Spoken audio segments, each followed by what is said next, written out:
Before the game, the Cavaliers made a roster move. They sent Richard Jefferson and Kay Felder to Atlanta along with a pair of second-round picks. The Hawks, who reportedly intend to waive both players, sent back draft rights to a pair of European players. The deal will save Cleveland nearly $13 million in luxury taxes. All right, that little bit of business taken care of.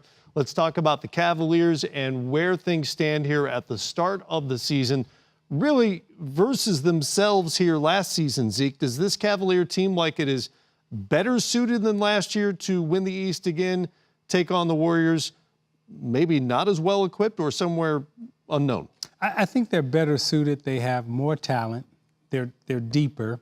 They can play multiple styles. They're versatile. I think Crowder and Green are big additions to their team. And when Thomas comes back, I think he's going to be a big addition.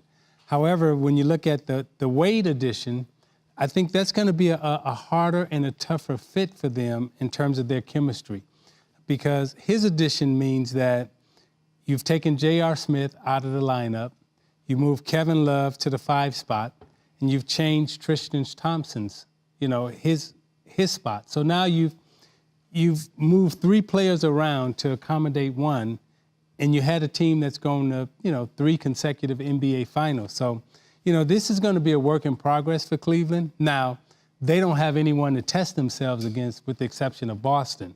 So talent-wise, they're going to keep winning games, and they'll just have to measure themselves and figure it out during the course of the season. Other question is, how much do you really know considering who and who hasn't played together yet?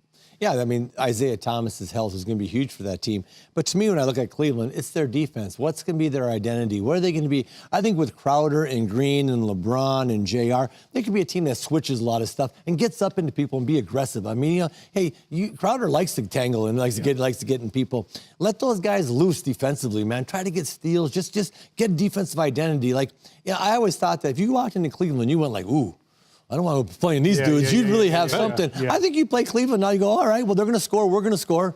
Let's have a good time out here tonight. Right. They've got to change that up if they want to beat the Warriors. You got to get a nasty mindset and a nasty mentality to go out there and beat Golden State. They were a good defensive team just a couple of years ago, 22nd in the league in defensive rating last year. The J.R. Smith thing is fascinating. He's speaking out about the fact that he's not real happy about being displaced in the starting lineup. Is this going to be an issue? Well, it speaks to Isaiah's point. Now you insert Dwayne Wade. J.R. Smith really found his role, found a chemistry and a camaraderie with that unit, with LeBron stretching the floor, playing great basketball. I think in the playoffs you've seen him hit big shots, win games in series for the Cavs, and now he's unhappy. And so as Isaiah said, they got to sort through that. They're going to have to work through that. They're good enough to beat everybody in the Eastern Conference. But it's going to take some time because Dwayne Wade is a different style of player. Right. And now you put him in there and everyone's role is changing a bit. I do think, though, one thing that I do like, a few years ago, Dellavedova, backup point guard, they missed him last year. LeBron, as a result, had to play more minutes. Now, when Isaiah Thomas comes back, Derrick Rose with that second unit just gives him a different look. And I think that was one of the more underrated moves this summer, this offseason.